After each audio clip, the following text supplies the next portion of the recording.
A'udzubillahi minasyaitonirrajim. Bismillahirrahmanirrahim. Alhamdulillahirabbil alamin. Nahmaduhu wa nasta'inu wa nastaghfiruh. Wa na'udzubillahi min syururi anfusina wa min sayyiati a'malina. May yahdihillahu fala mudilla lahu wa man yudlil fala hadiya lahu. Asyhadu an la ilaha illallah wahdahu la syarika lah. Wa asyhadu anna Muhammadan abduhu wa rasuluh. Subhanaka la ilma lana illa ma 'allamtana innaka antal alimul hakim. Allahumma 'allimna ma yanfa'una wanfa'na bima 'allamtana wa zidna ilma. Allahumma ati anfusana taqwaha wa zakkiha anta khairu man zakkaha. Anta waliyuha wa maulaha. Rabbi yassir wa la tu'assir, Rabbi tammi bil khair, amma ba'du. InsyaAllah pagi ini kita sambung tadabbur surah Al-An'am ayat 65.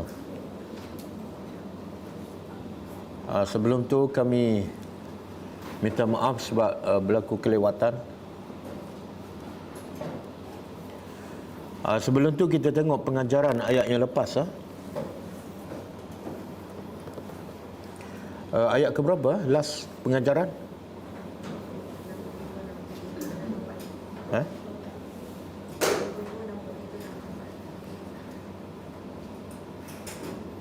Oh, yang belum bagi pengajaran 62?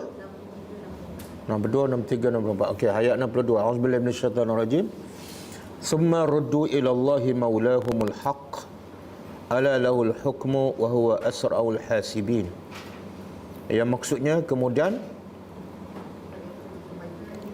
ruddu, kembalikan mereka kepada Allah, maulahum, penguasa mereka, yang al-haq, yang sebenar. Ingatlah, hanya bagi Allah segala hukuman dan dia adalah secepat-cepat penghisab.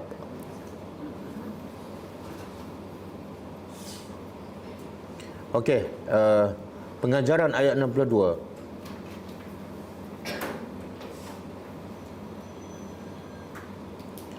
Setiap amalan manusia, walaupun sebesar zarrah, akan dikembalikan kepada Allah.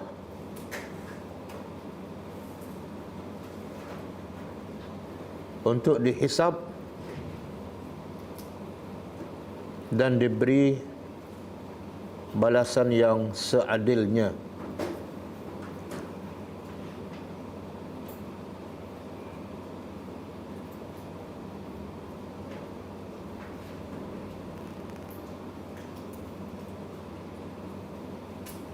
Yang kedua,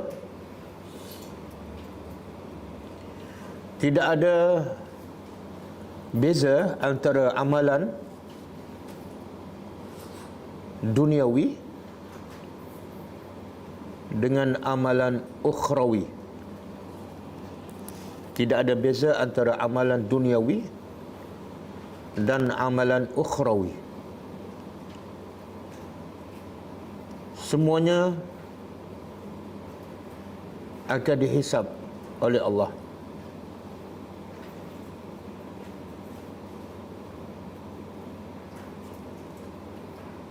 Maka hendaklah orang-orang yang beriman memastikan setiap apa yang hendak dilakukan ialah yang diradai oleh Allah sahaja.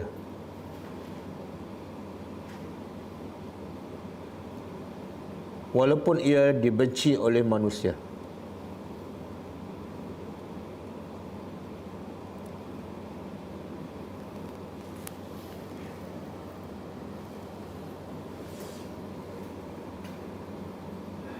Yang ketiga,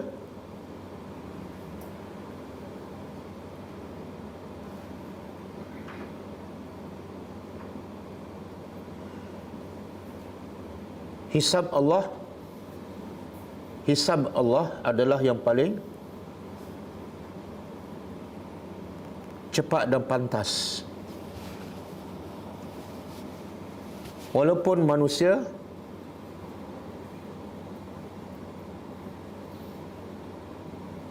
terlalu ramai,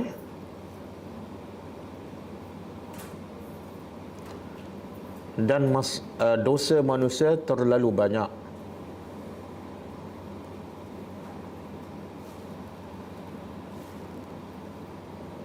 Kerana Allah Maha mengetahui.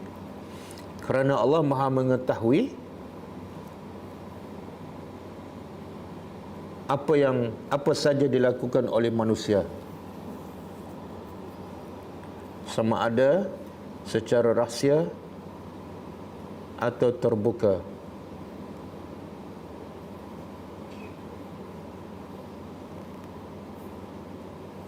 Sama ada dalam gelap atau terang-terang.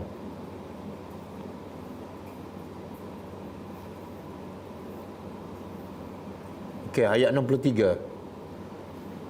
Qul man yunajjikum min zulumatil barri wal bahr tad'unahu tadarruan wa khufyatan la in anjana min hazihi lanakunanna minasy syakirin.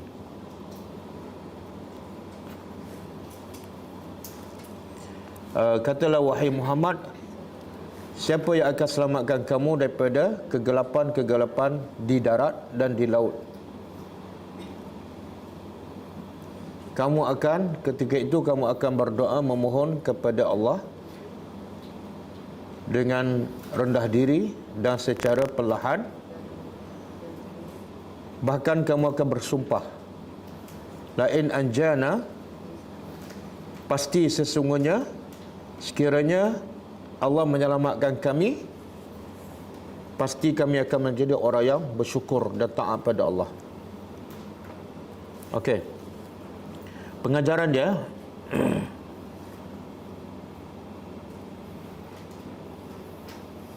fitrah manusia semuanya akan kembali kepada Allah apabila ditimpa musibah atau dalam keadaan terdesak.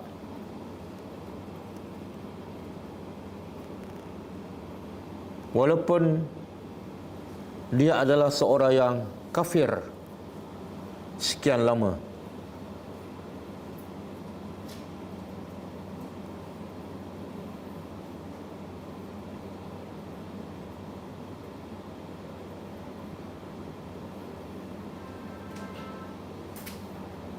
ini menunjukkan manusia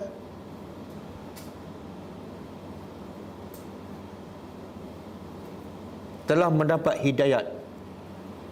mendapat hidayah ilmu,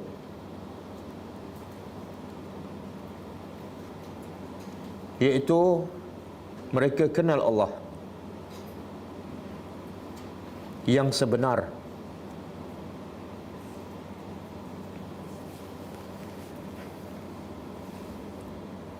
Walaupun mereka tidak menyembah Allah.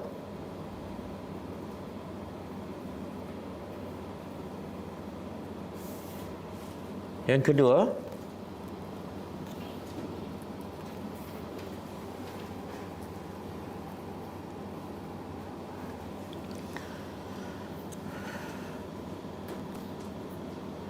perangai manusia yang buruk, iaitu apabila dalam kesempitan dia akan berjanji untuk bertaubat dan kembali kepada Allah.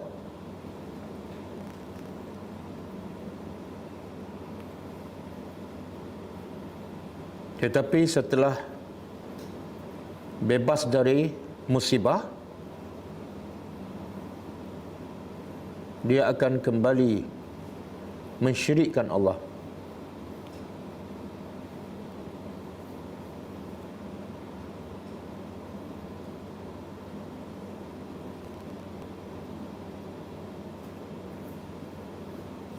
Ayat 64. Qulillahu yanajjikum minha wa min kulli karbin thumma antum tusyrikun. Katalah wahai Muhammad, yang akan selamatkan kamu daripada segala musibah di darat ataupun di laut ialah Allah. Wa min kulli karbin, daripada segala masalah. Kemudian kamu tetap mensyirikkan Allah.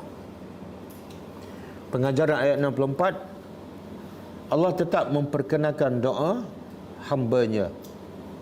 Allah tetap memperkenankan doa hamba-Nya yang dalam kesempitan, walaupun dia adalah orang yang kafir kepada Allah.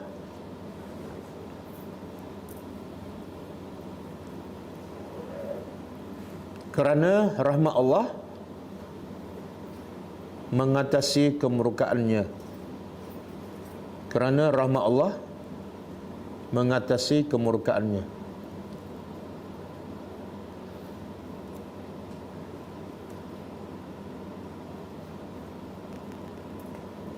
Yang kedua,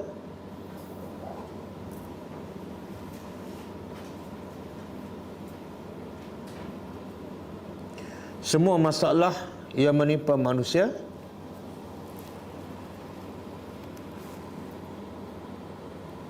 tidak mungkin dapat diselesaikan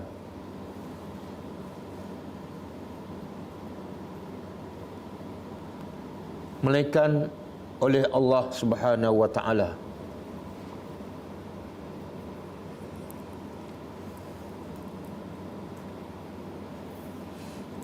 Maka wajib ke atas setiap manusia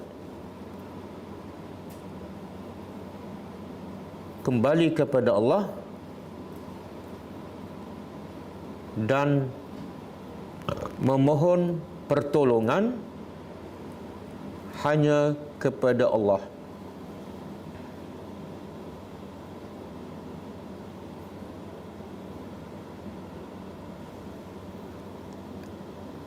Dalam braket tulis wa iyyaka nasta'in. Dalam braket wa iyyaka nasta'in. Hanya kepada Engkau kami mohon pertolongan.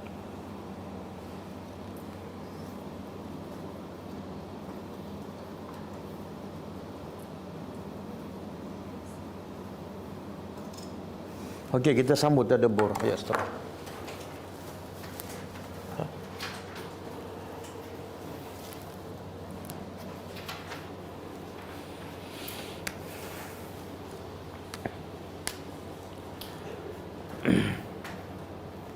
Okey. Ayat hari ini 65 kaitan dengan ayat sebelum. Kalau ayat sebelum Allah beritahu sekiranya manusia dalam musibah, dalam kegelapan ataupun berada di laut dan datang ombak yang besar, siapa yang boleh selamatkan manusia? Allah. Tapi bila Allah selamatkan, biasanya manusia, bukan semualah, tapi kebanyakan manusia akan syirik pada Allah. Bila tu? Bila manusia selamat. Tapi lepas Allah selamatkan mereka dan mereka syirik pada Allah, seolah tak berlaku apa-apa kan? Jadi mungkin pandangan mereka yang diselamatkan oleh Allah tapi tetap syirik, bahawa Allah tak boleh buat apa-apa pada mereka. Kan? Maka ayat ini menjawab. Ayat ini menjawab pandangan yang salah terhadap Allah. Auzubillahi minasyaitonir rajim. Qul, katakanlah wahai Muhammad, katakanlah wahai Muhammad, beritahu wahai Muhammad kepada orang-orang musyrikin, kepada kaum kamu, huwa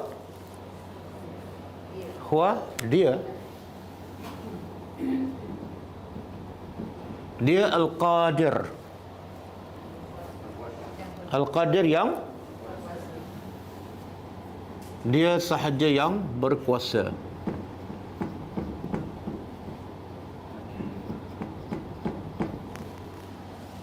Dia sahaja yang berkuasa ala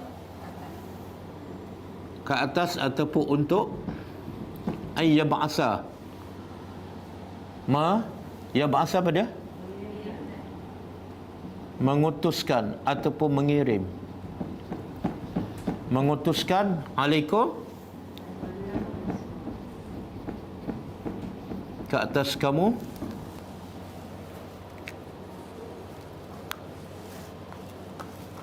ada marker merah. Oh, tak buat. Merah.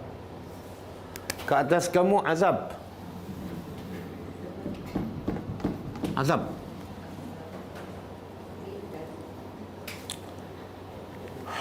Azab dari mana ni? Min fawqikum, dari atas kamu. Apa maksud azab dari atas? Ayalah, apa dia? Dari atas ke atas, Ustaz? Ha? Dari atas. Dari atas. Oh. Allah saja yang berkuasa mengutuskan ataupun menimpa ke atas kamu azab. Dari mana? Dari atas. Dari atas kamu. Apa dia azab Allah dari atas? Hujan batu. Lagi? Angin. Petir. Seperti, kalau petir seperti berlaku pada siapa? Kaum mana?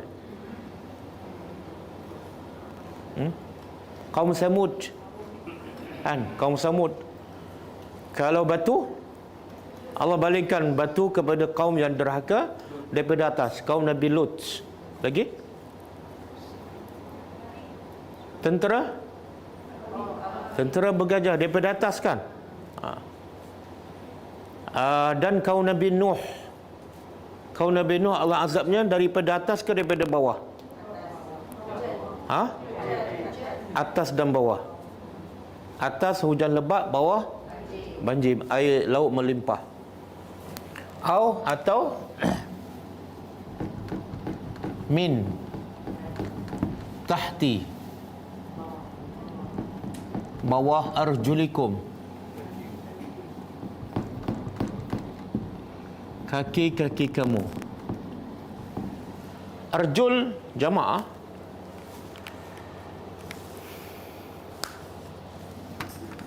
Kalau satu rajulun, kalau satu rijlun. Kalau jamak dia arjul.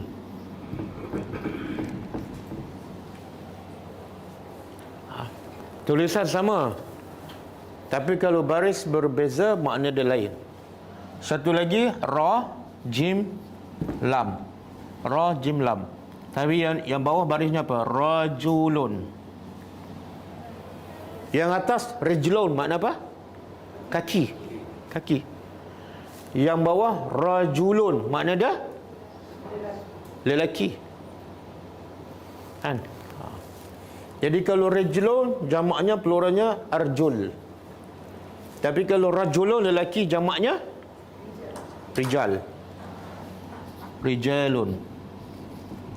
Ar-rijalu qawwamuna 'ala an-nisa. Okey.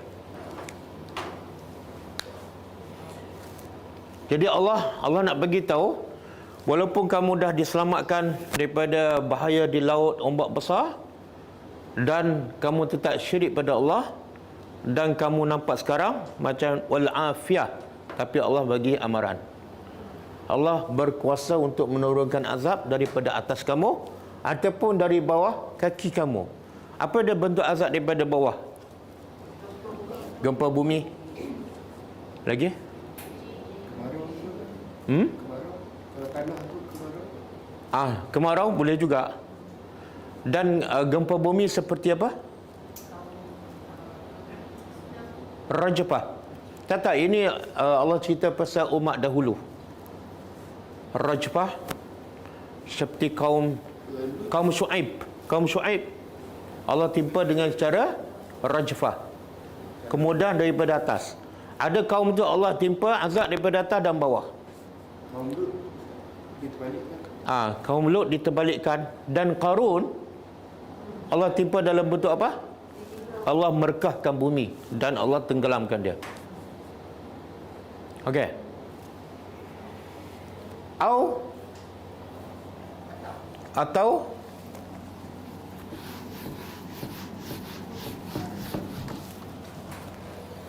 Atau yalbisakum. Yalbisa makna yakhlitu, dia campurkan. Dia terjemah apa tu?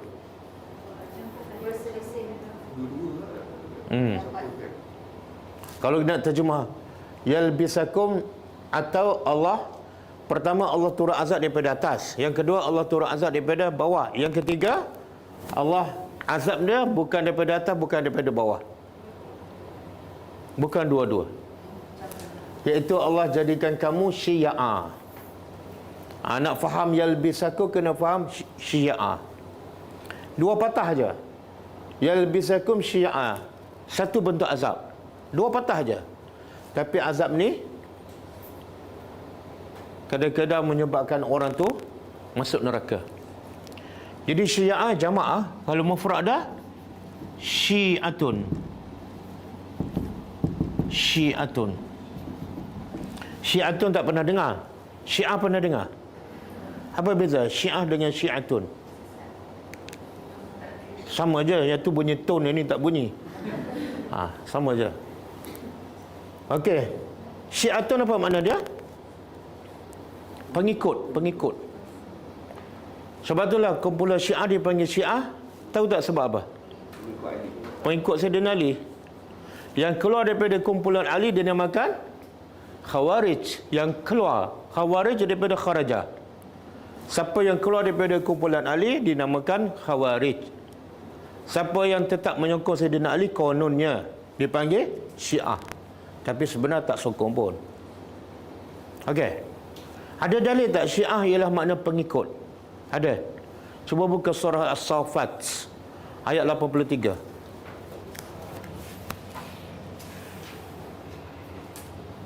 Ayat 83.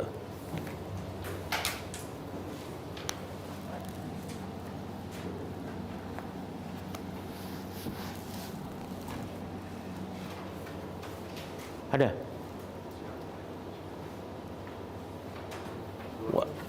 Surah As-Saffat. Surah yang keberapa? Oh, surah keberapa saya tak ingat. 77. 37. Ayat 83. Ayat tu panjang. Ada perkataan wa inna min syi'ati la Ibrahim. Apa dah? Oh, saya tahu ayat. Cuba baca. Wa inna min syi'atihi la Ibrahim. Okey, cuba terjemah. Dan sesungguhnya min syi'ah. Dia terjemah apa tu? Di antara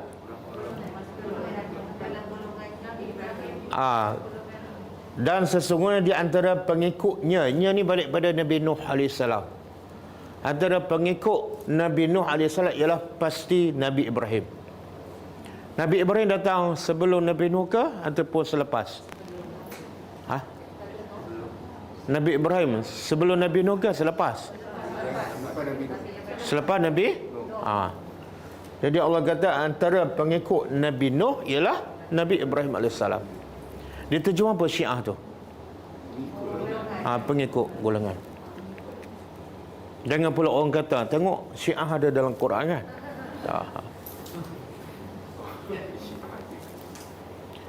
Okey, kalau satu Syiah, kalau jamak plural, buka surah Al-An'am 165.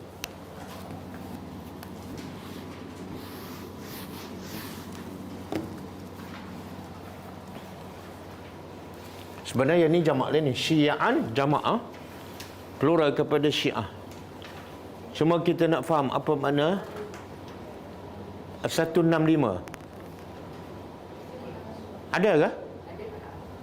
Ada perkataan Syiah? Tak ada. Tak ada mana salah lah tu. Ayat 159.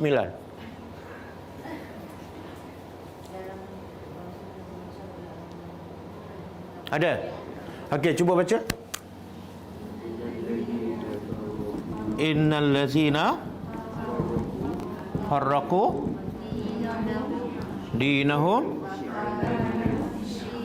wa kanu syi'an lasta minhum fi syai'in. Dah. Okey. Allah nak mencela ni puak-puak Syiah. Allah kata apa? Innal lazina, sesungguhnya, cuba terjemah, allazina, orang-orang yang farraqu, memecah belahkan dinahum, agama mereka. Mereka memecah belahkan agama mereka. Bila mereka memecah belahkan, apa hasilnya? Wa kanu syiah, maka mereka menjadi syiah-syiah, puak-puak, kumpulan-kumpulan. Asal daripada satu syiah, satu kumpulan saja, tapi sebab mereka melakukan dasar apa? Pecah perintah, kan? Maka mereka menjadi berpuak-puak. Dan Allah kata lastu ke lasta. Allah kata pada Nabi Muhammad, engkau bukan daripada puak-puak yang berpecah belah ni. Sikit pun engkau tak ada kaitan. Fi syai'in, sikit pun tak ada kaitan. Mana Allah nak beritahu kamu jangan bersama puak-puak yang berpecah belah. Sebab Islam sentiasa mengajak kepada bersatu. Bila berpecah, tak ada kaitan dengan Islam. Sebab itulah berpecah ni satu jenayah yang besar. Allah larang, jangan kamu berpecah belah. Sebab berpecah belah ni, siapa yang mulakan? Ahli kitab, Yahudi dan Nasara.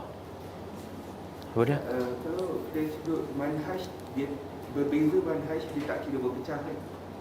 Tak, dia berbeza pandangan dan berbeza pasal hukum furuk, cabang-cabang, tak membawa kepada geram, dengki, berpuak, itu bukan berpecah. Macam ulama fiqh berbeza pendapat. Ada yang baca kuno, ada tak baca. Itu bukan berpecah. Tapi perbezaan pendapat itu kalau sampai membawa kepada berpecah, haram. Sampai yang berkunuk tak bertegur dengan yang tak berkunuk, itu dah jadi haram. Kan? Boleh? Tapi Khawarij adakah dikira berpecah? Tak, itu terkeluar daripada Islam dah. Sebab tu Allah kata apa? Engkau tak ada kaitan langsung dengan mereka. Mana mereka tu bukan Islam lagi dah. Khawarij bukan Islam? Bukan. Khawarij ni satu mazhab yang mengkafirkan orang Islam. Dan ada sebahagian mereka menganggap darah orang Islam adalah halal. Bukankah itu golongan yang paling kuat sekali baca Al-Qurannya, hafazannya? Di syarak Islam bukan banyak baca Quran. Syarak Islam ikut Quran. Khawarij tak ikut. Sebab itulah Allah kata apa? Nabi kata apa? Wailun liman qara'aha. Celakalah bagi orang yang baca Quran. Yang baca Quran Nabi kata celaka. Kenapa? Sebab tak faham ataupun tak ikut. Okey. Jadi Allah nak begitu musibah besar. Cuba buka satu lagi surah. Surah Ali Imran ayat 105. Surah Ali Imran ayat 105.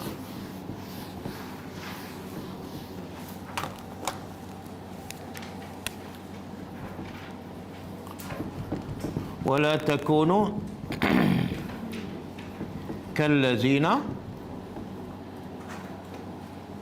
tafarraqu wakhtalafu min ba'di ma ja'ahumul bayyinat wa ulaika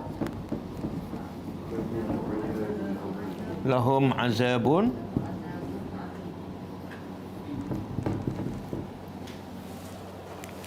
okey. Allah kata apa? Wala takunu. Apa mana wala takun? Jangan kamu jadi. Bila Allah kata jangan, hukumnya haram. Haram kalau buat berdosa. Jangan jadi apa ni? Biasa kita sebut, biasa kita faham yang haram ni seperti berzina, rasuah kan, minum arak, derhaka pada mak bapak. Tapi yang ni haram juga, tapi ramai tak perasan. Apa dia? Jangan kamu menjadi seperti orang yang tafarraku, berpecah belah. Jangan jadi macam mereka. Makna berpecah belah tu adalah sifat tercela. Sampai Allah kata jangan jadi macam mereka. Wakhtalafu, dan mereka berselisih. Cuba tengok antara tafarraku, berpecah belah, dengan ikhtalafu, berselisih. Yang mana dulu? Tak, yang mana dulu? Berselisih dulu baru berpecah ke? Berpecah dulu baru berselisih? Ha? Selisih dulu kan? Betul? Tapi ikut ayat ni Allah sebut apa dulu? Pecah belah dulu baru? Tidak, ayat ni ikut tertib tak? Tak ikut. Tidak, ayat ni betul ke salah? Betul lah, sebab ayat Quran kan. Nak jawab salah. Tak, bukan nak jawab salah. Berhati-hati ketika menjawab. Kenapa Allah sebut berpecah belah dulu? Sedangkan dia datang selepas berselisih. Sebab Allah nak bagi tahu kesan kamu berselisih, kesannya membawa kepada berpecah belah. Allah nak tunjukkan kesan daripada cara. Ini cara nak berpecah belah, tapi kesan berbeza pendapat apa dia? Jadi Allah tunjukkan kesan. Jangan mula berselisih. Sebab akhirnya membawa kepada, betul tak? Betul tak? Tapi ini untuk urusan agama, Ustaz kan? Dunia tak termasuk lah. Apa dia? Ini untuk urusan agama. Dunia tak termasuk lah. Dunia contoh apa dia? Nak berbeza pendapat, nak bina rumah 3 segi ke nak rumah bulat? Silakan berbeza pendapat. Kalau dari sudut ilmu tapi berkaitan dengan ilmu dunia, bukan berkaitan dengan ilmu. Tak, kita boleh berbeza pendapat tapi jangan sampai berpecah. Ulama 4 berbeza pendapat tapi mereka tetap bersatu dan berkasih sayang. Jumpa senyum bagi salam. Yang mazhab Syafi'i boleh solat di belakang mazhab Hambali, mazhab Hambali boleh solat di belakang mazhab Hanafi. Tak ada masalah. Itu makna berselisih tapi tidak berpecah. Kita tengok berbeza pendapat je, terus kita hukum ataupun labelkan. Itu punca perpecahan. Sebab apa? Bila kita dah fanatik pada satu pendapat atau satu mazhab ataupun satu guru, itulah punca perpecahan. Islam tak mengajar kita berfanatik pada orang atau pendapat atau perkumpulan. Kalau kita nak fanatik, fanatiklah pada dalil yang sahih. Kalau semua fanatik pada dalil yang sahih, tak akan berpecah. Sebab dalil satu, Quran dan sunnah je. Tak mungkin ada 2-3 kan. Dan tak mungkin maksud dia berbeza. Tak. Tapi kalau pendapat manusia mungkin tak berbeza-beza. Jangan fanatik pada ustaz. Faham? Walaupun dia adalah ustaz Mu'in. Okey. Dan Allah mencela jangan jadi orang yang berpecah belah dan berselisih selepas datang kepada mereka bayyinat. Ini lagi dahsyat. Bila mereka mula berpecah ni? Setelah datang keterangan. Makna apa tu? Kalau mereka berbeza pendapat dan berpecah dalam keadaan mereka tak jelas yang mana benar, dimaafkan. Tapi kalau keterangan yang jelas tentang kebenaran dah datang pada mereka, mereka tetap tolak dan berpecah, itu memang lagi besar dosanya. Dia buat salah. Kita dah bagi dalil yang sahih, yang jelas, sama ada Quran atau hadis, tapi dia tolak juga dan dia tuduh kita berpecah. Orang tu lagi teruk. Sebab dalil dah sampai pada mereka. Boleh faham? Dan tengok Allah bagi ancaman kepada orang yang berpecah. Apa dia? Wa ulaika, dan mereka itu bagi mereka azab yang di mana ni? Di akhirat besok. Azab yang besar. Azab tu dah dahsyat. Tambah lagi besar. Apa jenayah mereka? Apa jenayah mereka? Berpecah. Ni ramai orang tak perasan kan? Kadang-kadang kita sama-sama, dulu satu kelas, sekarang berpecah tak? Dulu satu masjid, satu imam, sekarang berpecah tak? Kenapa berpecah? Sumber belajar Quran yang sama, hadis yang sama. Kenapa berpecah? Bagi mereka azab yang pedih. Kan? Sebab tu bila kerja Islam menyatukan yang berpecah, bukan memecah yang bersatu. Ini bukan tak ada kaitan dengan parti bersatu. Orang Arab Mekah bergaduh, datang Nabi bawa Quran, bersatu tak? Aus dan Khazraj di Madinah bergaduh, berpecah berpuluh-puluh tahun. Bila Nabi datang menambah perpecahan, Nabi menyatukan. Menyatukan, itulah Islam. Kita kadang-kadang sama-sama Islam berpecah, dengan orang kafir bersatu pula. Islam apa kita ni Saya tak tahu Islam apa. Sekarang lagi teruk tak berpecah sesama Islam? Lagi teruk. Yang kat bawah ni pening, yang bergaduh siapa? Ustaz-ustaz.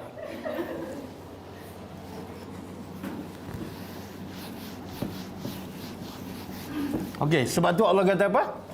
Sekarang kita nak balik pada ayat ni. Sekarang kita dah faham apa makna Syiah tadi? Puak-puak. Jadi Allah kata, Allah Maha berkuasa. Satu, menurunkan azab daripada atas.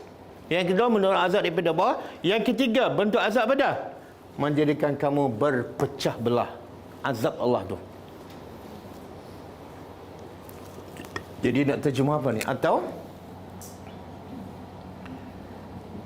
menjadikan kamu berpuak-puak, berpecah. Dan hasil kamu berpuak-puak, berpecah, apa dia hasilnya? Kesan. Wa yuziqu, dan dia apa dah yuziqu, menimpakan sebahagian kamu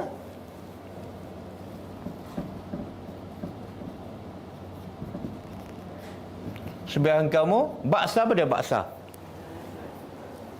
Baksa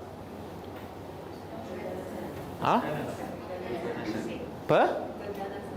Keganasan, ataupun dalam bahasa Arab al-qatlu, pembunuhan. Allah menimpakan sebahagian kamu membunuh sebahagian yang lain.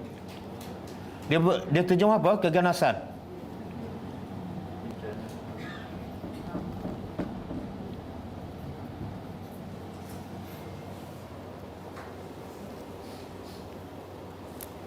Kesan berpecah, berpuak membawa kepada keganasan, membawa kepada pembunuhan. Betul kan? Okey, ada satu hadis sahih. Bila turun ayat ni, kul huwal qadir ala an yab'atha 'alaikum 'azaban min fawqikum. Nabi kata apa? A'udzu biwajhika. Maksudnya, katalah wahai Muhammad, Allah berkuasa menurunkan azab daripada atas. Nabi kata apa? A'udzu biwajhika. Aku berlindung dengan wajah engkau. Berlindung daripada apa? Azab daripada atas. Kemudian Allah baca lagi, Allah turun ayat au min tahti arjulikum. Nabi baca doa yang sama. A'udzu biwajhika. Aku berlindung dengan wajah engkau daripada azab yang datang daripada bawah. Tapi bila kat sini au yalbisakum syi'a, atau Allah menjadikan kamu berpecah belah. Nabi jawab apa? Haza aisar. Ini adalah lebih mudah. Lebih mudah daripada apa? Daripada dua azab di atas. Kenapa? Lebih mudah terjadi. Lebih mudah terjadi. Tak, lebih mudah ni maksud lebih ringan kesannya. Mana kalau yang atas dengan yang ni lebih ringan daripada azab yang di atas tu. Apa maksud dia? Bukan. Bukan. Mungkin dari segi impact fizikal ataupun harta benda ke apa. macam ni, macam berpecah belah tu tak efek pada fizikal atau material. Dia tengok Nabi ya. Nabi ni orang yang cukup prihatin, cukup rahmat kepada umatnya. Yang atas ni azab sama ada daripada atas ataupun bawah, makna apa? Allah akan sapu bersih. Habis semua mati. Bagaimana Allah timpa pada kaum Samud, kaum Ad, kaum Nabi Nuh. Semua mati tak? Yang tak naik kapal. Tapi kalau yang ni bergaduh, berpecah, bukan bermakna semua Allah habiskan. Tak. Yang ni azab juga. Tapi yang ni Nabi kata lebih ringan daripada yang ke atas. Yang atas tu kadang-kadang orang beriman kena tak? Kalau Allah timpakan musibah. Kena. Bila tu? Bila orang beriman tak mencegah kemungkaran.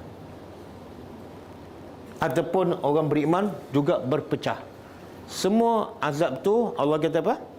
Wattaqu fitnatan la tusibanna allazina zalamu minkum khassah. Takutlah musibah yang musibah tu tak akan menimpa kepada orang yang buat zalim sahaja. Yang soleh pun akan ditimpakan juga. Maka satu hadis Nabi kata, ada seorang sahabat bertanya Rasulullah, anuhliku wa fina as-salihun? Adakah kami ni akan dibinasakan sedangkan di kalangan kami ada orang yang solat, ada yang kaki masjid, ada yang kaki umrah, ada yang kaki sedekah, kan ada yang suka buat baik. Adakah bila Allah timpa azab orang yang soleh macam ni juga ditimpa? Nabi kata na'am, iza kasura al-khabas. Ya, apabila kejahatan dah terlalu banyak. Apa makna bila kejahatan terlalu banyak? Yang soleh tu tak peduli. Syed pergi masjid je, Syed pergi umrah je, Syed pergi melancong je, kan? Bila tak peduli, Allah turun musibah, kena semua. Boleh faham? Sebab tu Nabi paling takut yang ni. Okey, bukan makna berpecah tu okey, tak. Dan ada satu hadis Nabi kata, aku minta pada Tuhan 4 perkara. 4 perkara apa dah? Jangan turunkan azab kepada umatku dari atas, bagaimana diturun pada umat dahulu. Yang kedua, jangan turun azab daripada bawah. Yang ketiga, jangan jadikan umatku berpecah. Yang keempat, jangan jadi umatku sentiasa bermusuh dan berperang. Dan kata Nabi, Allah makbulkan 2 saja permintaan, iaitu Allah makbulkan yang atas ni. Azab daripada atas Allah tak turun pada umat Nabi Muhammad. Ada tak azab yang menimpa macam kaum Samud, kaum Ad menimpa umat Nabi Muhammad? Tak ada. Ada tak azab yang menimpa macam Qarun, bumi terbelah? Tak ada. Tak ada. Tapi yang aku minta 2 ni Nabi tak perkenankan. Makna betul tak berlaku perpecahan? Betul tak berlaku bunuh-membunuh antara sesama Islam? Allah tak perkenankan. Ada hikmahnya. Boleh faham? Jadi kita jangan seronok. Belajar apa tu? Berpecah, bergaduh. Sebab Allah bagi amaran bagi mereka azab yang besar.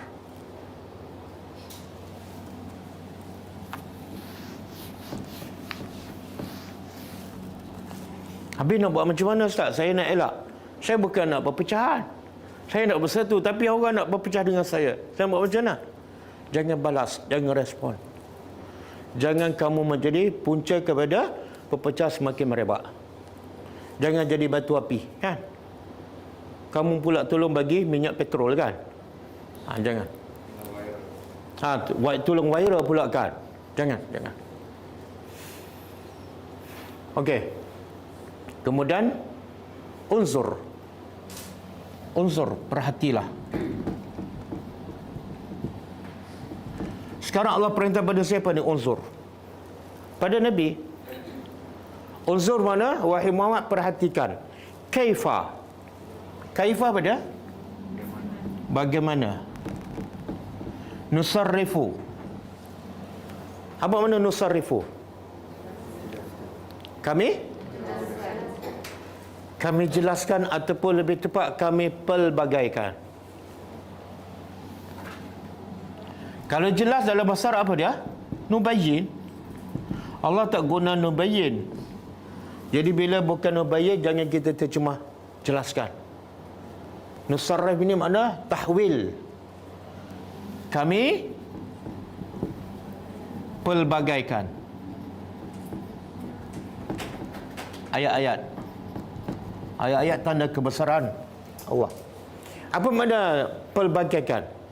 Iaitu kami jadikan ayat Al-Quran dalam berbagai bentuk. Ada bentuk yang mendorong bagi motivasi. Ada ayat Quran yang dalam bentuk menakutkan, memberi amaran. Ada ayat Quran dalam bentuk cerita umat-umat dahulu, kan? Ada ayat Quran cerita pasal akan datang, iaitu cerita akhirat.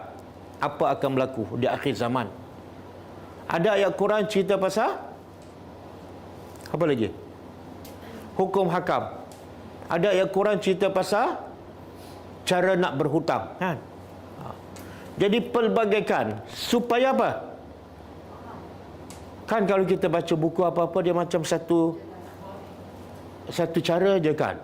Satu cara je. Sebab itulah kalau kita baca buku, ada orang, bukan semua orang minat buku tu sebab cara dia khas, kan? Tapi bila Quran, semua orang minat tak? Kalau orang beriman. Orang tua, orang muda, lelaki, perempuan, budak, orang Arab, orang Melayu, orang Jepun, semua minat. Sebab apa? Allah pelbagaikan bentuk-bentuk cerita dan gaya bahasa Arab. Supaya apa? La'allahum, supaya mereka yafqahun. Yafqahun daripada perkataan al-fiqh. Fiqh. Faqihah yafqahun. Faqihah yafqahun. Daripada perkataan fiqh, dah jadi bahasa Melayu pun. Satu lagi perkataan alimah. Al-ilmu. Al-ilmu. Jadi kalau al-fiqhu faqihah, dia faham. Yafqahu.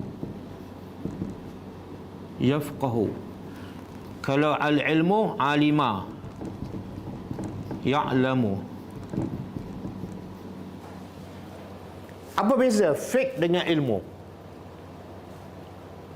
Fiqh apa bahasa Melayu? Bahasa Melayu. Fiqh pun bahasa Arab juga tu. Kefahaman lah. Kefahaman pun bahasa Arab. Al-fahmu. Fahmu bahasa Arab. Ilmu bahasa Arab. Fiqh bahasa Arab. Bahasa Melayu apa dah? Knowledgeable. Itu bahasa Inggeris. Bahasa Melayu memang miskin bahasa. Sehingga perkataan miskin pun daripada bahasa Arab. Okey, apa beza fiqh dengan al-ilmu? Ilmu ialah lawan dia jahil. Ilmu lawan dia jahil. Tahu lawan dia tak tahu, kan? Dan ilmu yang hakiki ialah ilmu yang dikaitkan dengan akhirat. Itu ilmu yang hakiki. Kalau ilmu tak ada kaitan langsung dengan akhirat, dia sebenarnya adalah kejahilan. Sebab itulah masyarakat Arab jahiliah, kan, dipanggil masyarakat jahiliah, jahil. Sedangkan orang Arab ni banyak tak ilmu mereka? Banyak. Mereka boleh berniaga pergi ke Syam, pergi ke Yaman. Ada Arab yang kaya gila kat Mekah. Mereka ada ilmu. Tapi dipanggil jahil juga. Sebab apa? Ilmu mereka tak ada kaitan dengan akhirat. Jadi apa saja ilmu yang tak ada kaitan dengan akhirat sebenarnya dari sudut Islam bukan ilmu.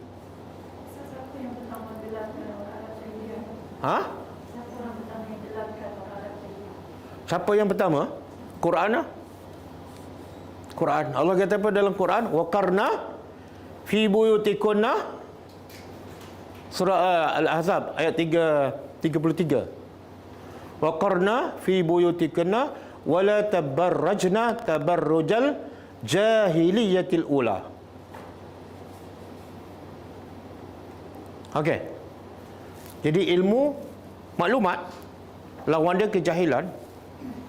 Fiqh ialah ilmu yang mendalam. Ilmu tentang yang lebih detail, dan dia biasa diguna dalam bab agama. Bila sebut fiqh dalam agama, orang tak kata dia ni faqih dalam bidang engineer, tak, salah tu. Dia kalau IT memang fiqh ada. Fiqh ni biasa dalam syariat. Okey. Jadi kalau ilmu tahu, tapi kalau fiqh lagi mendalam, lagi detail. Sebab tu Allah guna apa ni? La'allahum yafqahun. Allah tak guna ya'lamun. Allah nak beritahu, Allah pelbagaikan gaya bahasa Al-Quran, cerita-cerita dia, supaya mereka betul-betul faham secara mendalam. Boleh faham? Boleh faham? Jadi daripada sini Allah bagi tahu tak apa sebenar tujuan Allah pelbagaikan cerita-cerita bentuk ayat dalam Quran. Apa tujuannya? Supaya jelaskan. Tapi sekian lama masyarakat kita baca Quran, dia faham tak? Kenapa dia tak faham?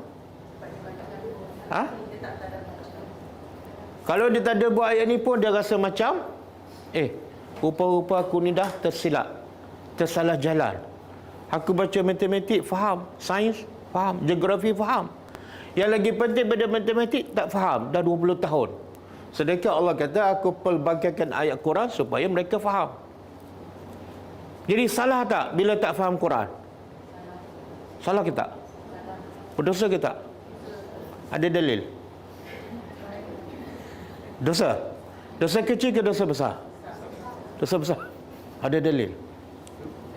Kalau saya belajar matematik kan, tahun pertama tak faham, tahun kedua tak faham, berdosa ke saya tak faham matematik? Berdosa ke tak? Tak. Tapi cikgu akan kata apa pada saya? 2 tahun belajar tak faham. Cikgu tak berani cakap awak berdosa sebab tak faham matematik. Tapi cikgu akan kata pada saya apa dah? Kamu ni anak siapa ni? Keturunan mana? Keturunan mana ni? 2 tahun 2 tahun tak faham matematik, betul tak? Pelajar pun tanya cikgu, cikgu baca Quran berapa tahun dah? 20 tahun. Cikgu faham tak Quran? Tak faham. Cikgu ni keturunan lagi teruk. Saya tak faham matematik, okey. Sebab di akhirat tak ada kaitan dengan matematik, betul tak? Cikgu tak faham Quran, ada masalah besar di akhirat besok. Sepatut murid ni ajar cikgu. Boleh faham tak? Cuba kita fikir terbalik. Kita kalau anak kita tak faham matematik, tak faham sains, kita rasa macam, kenapa teruk sangat anak aku ni? Kismi dah makan setiap hari, tak faham juga. Teruklah. Tapi kita sendiri baca Quran 30 tahun, makan kismi 30 kilo, tak faham. Aku lagi teruk daripada anak aku. Kita tak berfikir macam tu. Boleh faham tak? Jadi Allah kata aku pelbagaikan ayat hanya tujuan supaya mereka faham, bukan untuk mereka baca semata-mata. Okey. Dan sebab itulah bila tak faham Quran, Allah kata apa? Bila tak faham Quran, Allah kata apa? Dalam Quran, Allah sebut dalam Quran, wa minhu ummiyuna. Ada sebahagian mereka yang ummiyu, buta huruf. Sebab apa? Tak faham Quran. Tak faham Quran, Allah kata buta huruf. Ataupun Allah samakan mereka seperti keldai. Betul? Keldai. Kalau cikgu kata pada anak kita yang tak reti matematik, anak kak ni macam keldai lah. Terasa tak? Terasa tak? Terasa tak?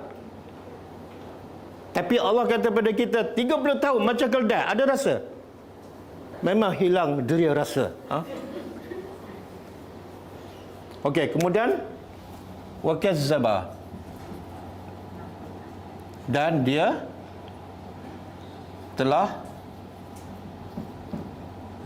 berdusta dengannya. Kazab. Dia telah dan telah berdusta dengannya qaumuka, kaum engkau. Subhanallah.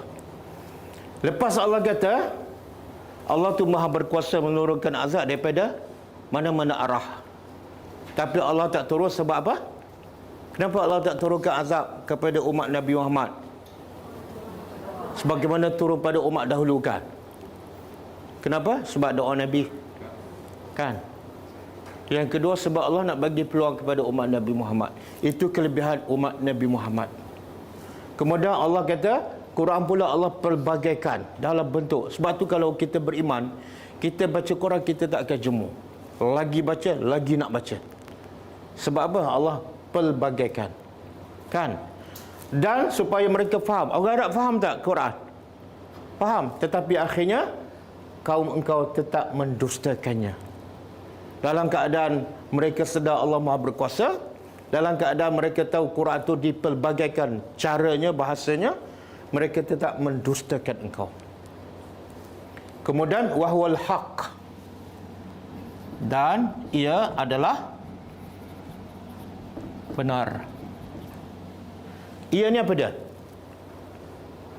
Al-Quran. Mana Allah nak beritahu kaum kamu ni sangat-sangat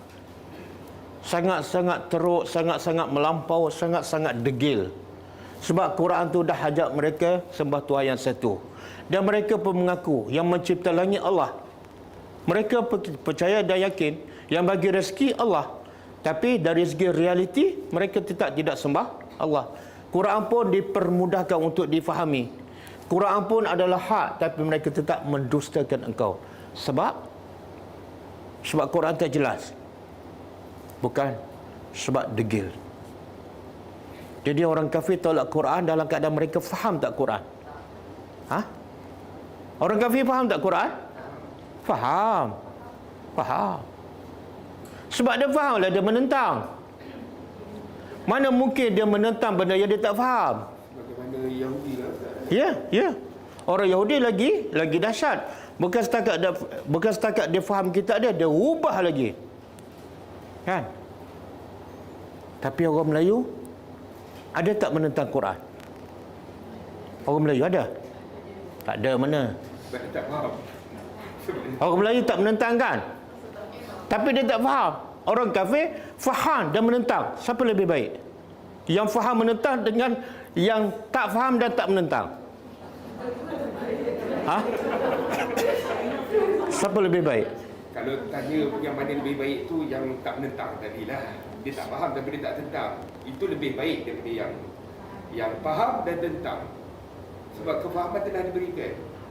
Yang lebih baik ialah yang tak menentang. Kalau buat dua perbandingan tu okey. Tapi dua-dua ni tolong tak? Yelah. Boleh. Dua-dua tolonglah. Sebab kitab manusia dia faham kitab Tuhan dia yang dia sembah 5 kali sehari. Tuhan tu cakap macam-macam, dia tak nak faham. Tolong tak? Tolonglah. Itu Dan mungkin orang Melayu tak menentang sebab dia tak faham. Kalau dia faham, mungkin.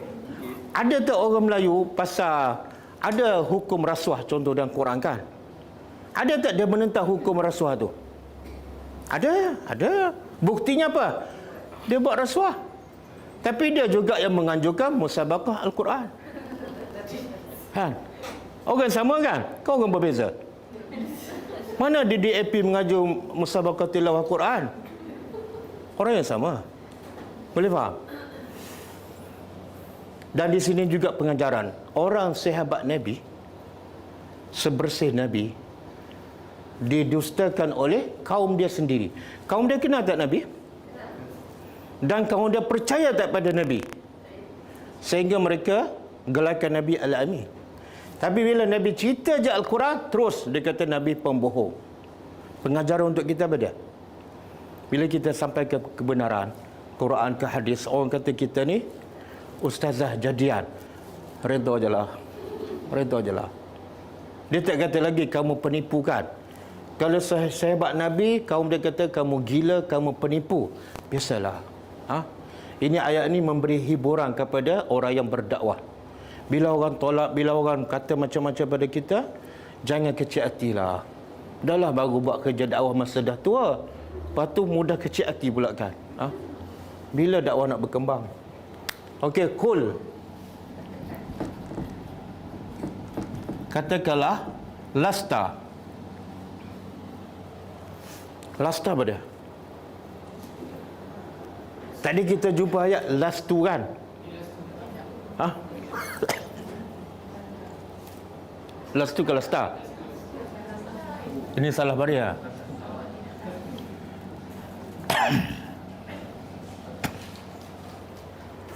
Lastu. Bahasa Arab beza baris je. Kalau lastu makna lain, kalau lasta makna lain, kalau lasti makna lain. Hanya berubah baris saja, huruf sama. Kalau lasta, apa makna dia? Engkau lelaki tidak. Kalau lastu, aku. Aku tidak. Kalau lasti, awak perempuan tidak. Berubah tak mana?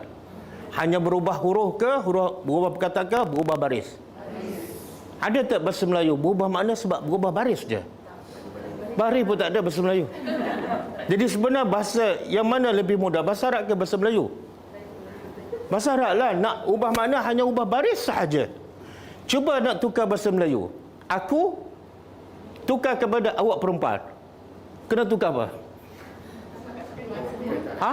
Buang semua aku, lepas tu tambah awak seorang perempuan. 3 perkataan. Tukar pula awak seorang lelaki. Awak seorang tak tukar. Tukar apa? Lelaki. Daripada perempuan tukar berapa huruf tu? Arab baris je. Ta, ti, tu. Mudah bahasa Arab je. Tapi sebab kita belajar masa dah tua. Saya tak kata, abang ni kata. Ha? Okey, last tu tidaklah aku, tidaklah aku alaikum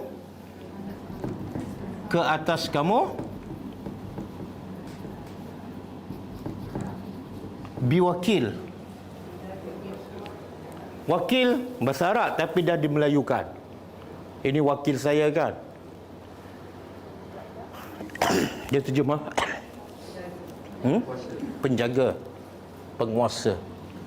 Atas kamu penjaga.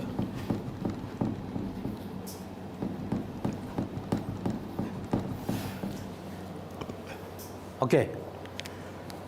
Cuba tengok. Bila Nabi terangkan Al-Quran, kaum dia mendustakan Nabi.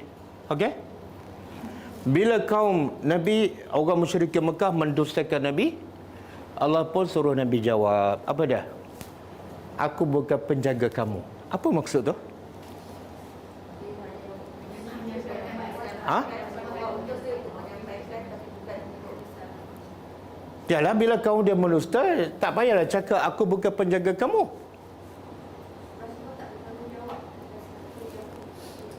Dan orang kafir pun tak pun anggap Nabi bertanggungjawab. Okey, bila kaum dia mendustakan Nabi kan, dia kata Nabi ni gila, Nabi ni pendusta. Apa harapan dia daripada Nabi? Untuk buat Nabi marah. Ha? Untuk buat Nabi marah. Dia kata Nabi akan terkesan dengan tuduhan kita. Dalam kepala orang musyrikin, Nabi akan terkesan. Macam kita kan, kita berdakwah, ajak benda baik, free pula, tak ada bayaran. Tiba-tiba orang kata bodoh, gila, mazhab baru. Kita ada rasa apa? Boleh senyum tak? Terima kasih kan. Jadi orang musyrikin mengharap Nabi akan marah. Maka Allah kata, jawab pada mereka, aku bukan penjaga kamu, dan aku tak ada kaitan langsung dengan apa yang kamu cakap, sebab kerja aku hanya menyampaikan. Mana aku sikit pun tak terkesan. Jadi jangan kamu harap aku terkesan. Jadi kalau kamu cakap 1000 kali setiap hari pun, kamu rugi, aku tak rugi. Boleh faham? Jadi kita jawab kepada orang yang kita dakwah dan dia tolak, jawab macam ni. Jawab, lastu alaikum biwakil. Ditanya apa makna? Rujuklah ayat surah Al-An'am ayat 66. Boleh ke? Dalam surah Al-Kahfi Nabi berpesan macam nak membinasakan diri. Dalam surah Al-Kahfi. Surah Kahfi. Banyak ayat dalam surah Kahfi dan surah Luqman. Allah kata apa? Kamu ni seolah nak bunuh diri sebab kaum kamu tak beriman. Dua benda yang berbeza. Yang tu Nabi sedih sebab kaum dia tak beriman. Faham tak? Yang ni orang kafir nak apa daripada Nabi? Iaitu Nabi bertindak balas, marah juga. Dua benda yang berbeza. Maknanya situasi Ustaz. Situasi yang berbeza ke maksudnya? Maksudnya dalam keadaan macam ni, situasi kafir tu menggelar-gelarkan Nabi. Yang satu lagi situasi yang dalam surah kafir tu dalam keadaan yang berbeza. Tak, dia keadaan sama macam ni. Bila Nabi berdakwah kepada Abu Jahal, contoh Abu Jahal mengatakan Nabi ni pendusta, Nabi ni gila. Antara harapan mereka ialah supaya Nabi terkesan. Pada muka kamu dakwah aku tak nak terima pun. Pada muka kamu dengan harapan. Maka Allah suruh Nabi jawab, cakap pada mereka, aku tak peduli apa kamu cakap sebab aku bukan penjaga kamu. Tapi bila Abu Jahal tak beriman, Nabi tetap sedih sebab dia tak beriman, bukan sebab dia kata Nabi bodoh. Dua benda berbeza. Faham tak? Kalau kita berdakwah pada orang tolak dan orang kata kita bodoh, kita sedih sebab dia tak beriman ataupun kita sedih sebab dia kata kita bodoh? Tak cakap betul. Cakap betul. Betul tak? Kita lebih terasa sebab dia kata kita bodoh. Betul? Sebab kita ni macam tak ikhlas berdakwah. Bila kita berdakwah, kita nak paling-paling kurang orang jangan kutuk kita. Paling-paling kurang orang kata terima kasih. Dia nak beriman tak nak beriman, kadang-kadang kita tak kisah pun. Nabi berbeza. Kamu nak kata aku gila, silakan, tak ada masalah. Sikit pun tak jadi kudis. Tapi aku tetap sedih kalau kamu tak beriman, sebab aku nampak dah nasib kamu di akhirat besok. Dua benda berbeza tu. Boleh faham tak? Jadi kalau orang kutuk kita sebab tak terima dakwah, jangan sedih sebab kita tak berdosa pun. Itu masalah dia. Tapi sedihlah sebab dia belum beriman kepada Allah. Bila kita sedih sebab dia tak beriman, apa kita akan buat lagi? Kita akan berdakwah lagi. Tapi kalau kita sedih sebab dia kutuk kita akan dakwah lagi tak? Oh, pokok ni tak boleh pakai ni, makin hama orang. Betul tak? Kita tidak ada rahmat dalam hati dan kita ada kepentingan. Boleh faham? Sama juga surah apa? Al-Ghashiyah. Allah kata apa? Fazakir surah Al-Ghashiyah. Yang ada lasta alaihim bimusaitir. Cuba buka.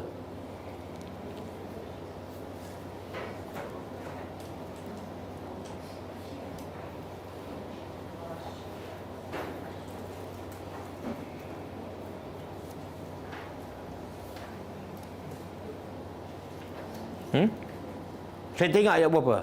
7 ke 8? Innamal tu.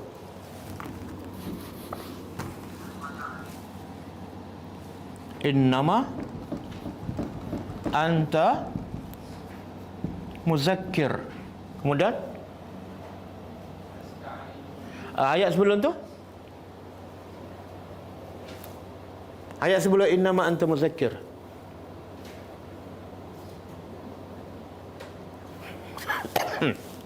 Ada ayat ke? Sebelum tu? Wazakir. Lepas tu? Okey. Wazakir innama anta muzakkir. Kemudian lasta alaihim bimusaitir. Cuba terjemah. Fazakir, maka berilah peringatan. Allah perintah pada Nabi, beri peringatan. Allah tak sebut bagi peringatan pada siapa dan bila. Makna apa tu? Allah sebut tak fazakir Abu Jahal? Tak. Bila tak sebut mana, kena bagi peringatan pada semua orang. Jangan pilih-pilih. Jangan pilih orang masjid je. Jangan pilih kawan kita je. Tak, semua sekali. Yang kedua, Allah tak sebut masa. Jangan pilih kuliah maghrib je. Jangan pilih kuliah subuh je. Jangan pilih ketika orang jemput kita je. Kenapa kamu kena sentiasa bagi peringatan? Sebab innama, cuba terjemah.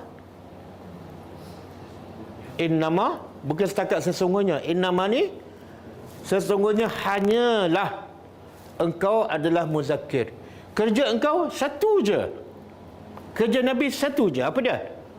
Muzakkir. Ada tak Nabi kerja tukar rumah ke, engineer ke? Ada? Tak ada, satu muzakkir. Sebab tu bila kerja kamu muzakkir, kena bagi peringatan bila-bila masa, di mana-mana. Dan lepas bagi peringatan, Allah bagi kepada Nabi, lasta alaihim. Yang ni lasta pula. Ayat tadi lastu kan? Apa beza?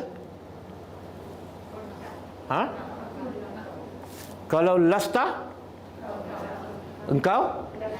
Kalau lastu, kenapa ayat ni lastu? Sebab Allah perintah pada Nabi cakap pada orang musyrikin. Sebab tu bila Nabi cakap pada orang musyrikin, lastu aku. Yang ni Allah cakap pada Nabi, dan Allah tak perintah pun Nabi cakap pada orang musyrikin. Allah kata pada Nabi, lasta, engkau bukan ke atas mereka bimusaitir. Apa makna musaitir? Maksud apa? Apa maksud?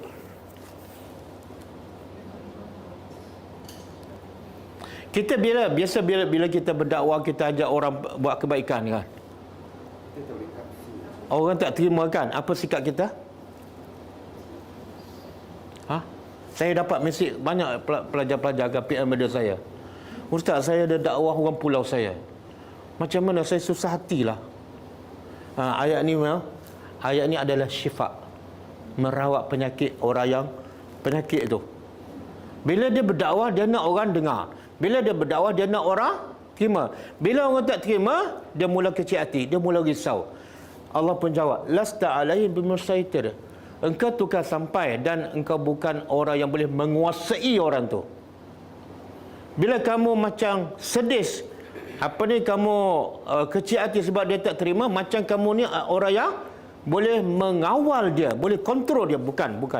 Lasta alaihim bimusaitir. Kamu sampai sudah, dia tak nak terima, jangan ambil hati, jangan peduli. Boleh faham? Ni kalau saya mengajarkan, ada pelajar tak ikut, tahu tak perasaan saya? Tahu tak perasaan saya? Kalau saya tahu ada pelajar tak dengar, pelajar tak ikut, kadang-kadang 2-3 tahun belajar, tak ikut, tahu tak perasaan saya? Saya happy gula aja. Saya tak ada apa-apa pun. Sebab orang tak terima, orang tak kata saya gila. Orang yang tak terima Nabi, dia kata Nabi gila. Dan yang kata gila tu bukan orang lain, pakcik dia sendiri. Pakcik yang cukup kenal Nabi adalah orang yang paling baik, tiba-tiba kata gila. Jadi kalau Nabi tak kecil hati, kenapa saya nak kecil hati? Kan? Siapalah saya? Boleh faham? Okey, cukup sama. Muzakkir pemberi peringatan. Nazir dia macam ni. Muzakkir tu pemberi peringatan umum. Dan pemberi peringatan tu ada dua lah. Satu, memberi berita gembira, basyir. Yang kedua, memberi amaran, berita yang menakutkan, nazir. Muzakkir umum.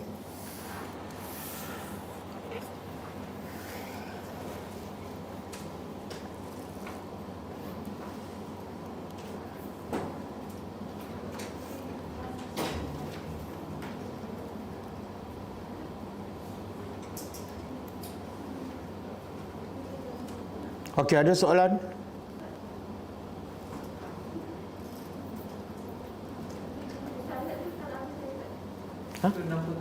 Oh, ada lagi?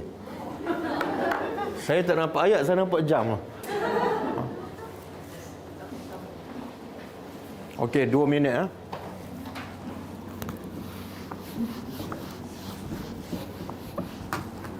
Likullin bagi setiap. Naba apa dah? Dia khabar berita juga, naba berita juga, ada beza. Kalau naba berita besar. Sebab tu surah An-Naba cerita pasal apa tu? Kiamat cerita besar. Dia tak namakan surah tu Al-Khabar. Sebab khabar ni mungkin berita kecil, mungkin berita. Okey, bagi setiap berita berita besar. Mustaqarrun, ada apa? Istaqarra di mana? Tetap, ketetapan. Makna setiap apa yang kamu cakap daripada Quran, walaupun didustakan oleh kaum kamu, tetap akan berlaku. Dia dah ditetapkan waktunya, masanya, tempatnya. Jangan risau. Okey. Ialah kadang-kadang mungkin Nabi nak supaya Allah turunkan azab cepat kepada orang musyrikin. Allah kata setiap azab dah ditetapkan waktunya, tak boleh dicepat, tak boleh dilewatkan. Kamu kena sabar. Setiap berita ada ketetapan waktunya dan tempatnya. Wasawfa ta'lamun, dan ini ayat Allah perintah kepada Nabi supaya cakap pada orang musyrikin, kelak kamu akan mengetahui.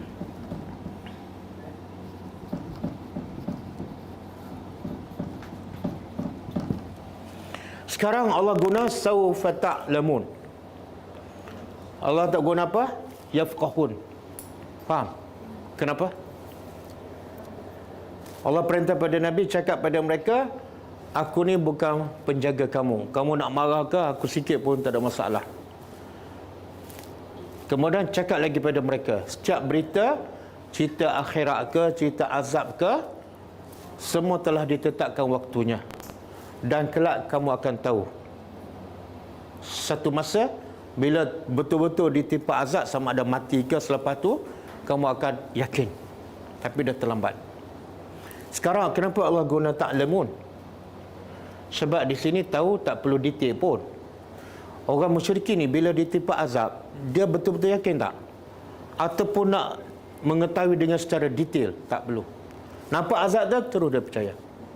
Maka Allah guna ta'lamun, mengetahui. Okey? Boleh? Ada soalan?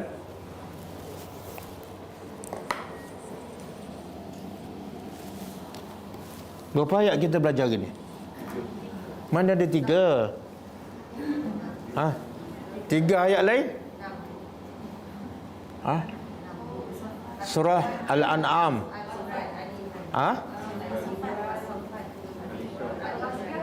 Al-Ghashiyah. Ayat berapa Al-Ghashiyah? Lagi? As-Saffat 83. Lagi? Ali Imran 105. Lagi? Al-An'am 159. Lagi? 4 campur 3, 7 ayat. Boleh faham tak? Boleh faham? Tapi kalau kita baca Quran 10 tahun tak belajar macam ni, berapa ayat kita boleh faham? Tak. Inilah cara Nabi. Bila turun ayat, Nabi kumpul sahabat, Nabi huraikan ayat tu 10 ayat sampai sahabat faham dan sampai sahabat amalkan. Baru Nabi pindah ayat lain. Inilah cara yang betul. Okey, ada soalan?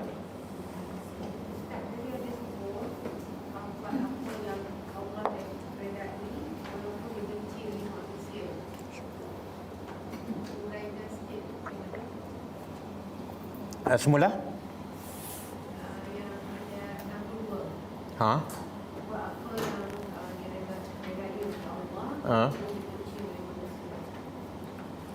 Contohlah, kita hidup sederhana. Kita duit banyak, gaji pun besar, tapi hidup kita sederhana. Jadi orang tak suka kan. Orang kata, kenapalah kamu kedekut sangat, belanjalah besar-besar sikit kan. Jadi kita nak cari redha Allah, duit banyak kita guna untuk infak. Ramai orang tak suka cara kita, tapi kita teruskan sebab target kita ialah redha Allah, walaupun orang tak suka. Ataupun kadang-kadang kita amalkan satu sunnah Nabi yang bertentangan dengan masyarakat. Orang kata apa, dia mazhab baru, padahal itu adalah sunnah Nabi. Tapi kita terus beramal sebab dia sunnah Nabi. Dan Nabi, Allah kata apa? Kalau kamu nak cinta Allah, kena ikut sunnah Nabi. Jadi aku nak cinta Allah, walaupun orang tak suka, biarlah. Sebab ramai orang, bila orang tak suka, dia pun mengalah. Okeylah, kan? Ada? Okey. Nak contoh ke? Nak contoh? Bagi contoh sendirilah. Saya bagi contoh simple je. Macam tahlil kan, tahlil arwah kan. Masyarakat kita buat kan. Tapi Nabi buat tak? Nabi tak buat. Siapa lebih betul? Yang Nabi buat ke yang masyarakat buat? Siapa yang lebih rahmat kepada orang yang mati? Nabi ke masyarakat kita? Nabi. Jadi kita pun nak dapatkan cinta Allah. Yang Allah bagi syarat, nak cinta Allah kena ikut Nabi. Kita dah belajar, kita pun tak buat. Dan orang pun tak suka pada kita. Kita teruskan. Sebab apa? Sebab aku nak cinta Allah. Dan bila aku mati, aku jumpa orang bukan Allah, aku bukan jumpa orang ramai yang tak suka pada aku tu. Agak-agak lepas kita mati tu, orang yang tak suka pada kita pakat tolong kita tak? Tak. Ataupun kita layan mereka kan masa hidup. Bila kita mati, apa masalah dalam kubur, mereka peduli tak? Tak. Yang akan selamatkan kita ialah iman dan amal kita. Kalau sudah didatangkan dengan penerangan macam Ustaz beritahu tadi Al-Quran atau hadis, kalau orang tu masih manusia kan, dia degil kata. Jadi mereka dalam golongan kazab ke Ustaz? Dia kazab ni ada dua. Yang mendustakan ayat Allah ataupun Al-Quran ada dua jenis. Pertama, dia mendustakan dari segi perkataan. Macam orang musyrikin Mekah, dia kata Quran ni adalah sihir, Quran adalah tipu. Itu dari segi perkataan. Yang kedua, dusta dari segi perbuatan. Jadi orang musyrikin ni dua-dua sekali. Dari segi perkataan pun, mulut dia cakap Quran adalah dusta, Nabi adalah penipu. Dan dari segi amalan, tindakan pun mereka tak ikut ajaran Al-Quran. Jadi dusta orang kafir dua-dua, lisan dan amalan. Tapi orang Islam boleh tak jadi dusta dalam bentuk lidah, lisan? Boleh jadi, tapi jaranglah. Jarang orang Islam mengatakan Quran ni tak betul. Betul tak? Jarang. Jadi orang Islam biasa dusta bukan dari segi perkataan, tapi perbuatan. Yang Quran cakap dia tak buat, itu juga dusta tu. Dusta dari segi perbuatan. Dusta lah. Cuma tak perlu lagi kita cakap awak ni kazab. Tak perlu. Tugas kita bukan menghukum. Tugas kita menyampaikan dan berdakwah.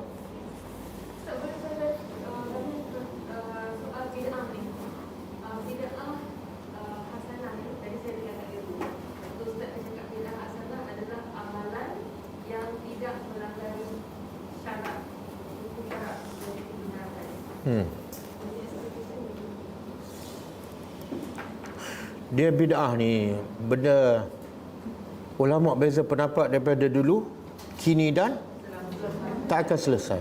Tak akan selesai. Kita dia ada ke bid'ah hasanah? Kalau saya cerita pun orang tak akan terima juga. Jadi senang je macam ni.